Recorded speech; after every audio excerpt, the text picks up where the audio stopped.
Lenora. Lenora is different from others. Years of perfect stitching experience.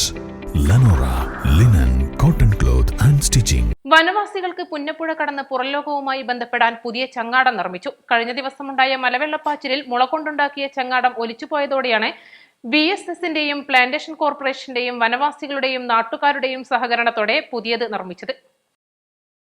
Vazhikkadavu പഞ്ചായത്തിലെ വനവാസികളായ പുഞ്ചക്കൊല്ലി, അളക്കൽ എന്നിവിടങ്ങളിലെ കുടുംബങ്ങൾക്ക് പുറംലോകവുമായി ബന്ധപ്പെടാൻ ഏക ആശ്രയമായിരുന്ന മുളനിർമ്മിത ചങ്ങാടം കഴിഞ്ഞ ദിവസത്തെ മലവെള്ളപ്പാച്ചിലാണ് തകർന്നത്. ഇതോടെ പുന്നപ്പുഴയ്ക്കക്കരെ ഒറ്റപ്പെട്ടു കഴിയുകയായിരുന്നു രണ്ടിടങ്ങളിലെയും കുടുംബങ്ങൾ. 2018 പ്രളയത്തിൽ പുഴയ്ക്ക് കുറുകെ പുഞ്ചക്കൊല്ലി കടവിലുണ്ടായിരുന്ന കമ്പിപ്പാലം തകർന്ന ശേഷം പിന്നീട് അങ്ങോട്ട് മുള കൊണ്ടുള്ള ചങ്ങാടത്തിലായിരുന്നു സ്ത്രീകളും കുട്ടികളും ഉൾപ്പെടെയുള്ളവർ പുഴ കടന്നിരുന്നത്. കനത്ത മഴയിൽ പുഴ കടക്കുന്നതിനിടെയാണ് മലവെള്ളപ്പാച്ചിലിൽ കഴിഞ്ഞ ശനിയാഴ്ച രാത്രി ചങ്ങാടം ഒലിച്ചുപോയത്. വനസംരക്ഷണ സമിതിയുടെയും പുഞ്ചക്കൊല്ലി റബ്ബർ പ്ലാന്റേഷൻ അധികൃതരുടെയും സഹായത്തോടെ കഴിഞ്ഞ വർഷം നിർമ്മിച്ച ചങ്ങാടമാണ് ഒലിച്ചുപോയത്. മഴ കനത്താൽ ചങ്ങാടത്തിലൂടെ പുഴ കടക്കുന്നത് അതിസാഹസികമാണ്. സ്ത്രീകളും കുട്ടികളും രോഗബാധിതരുമൊക്കെ ചങ്ങാടത്തിലൂടെ യാത്ര ചെയ്യൽ ഏറെ അപകടകരമാണ്.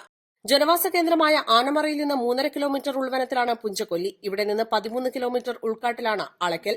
രണ്ടിടങ്ങളിലുമായി ചോലനായ്ക്ക, കാട്ടുനായ്ക്ക വിഭാഗങ്ങളിൽപ്പെട്ട 108 കുടുംബങ്ങളുണ്ട്.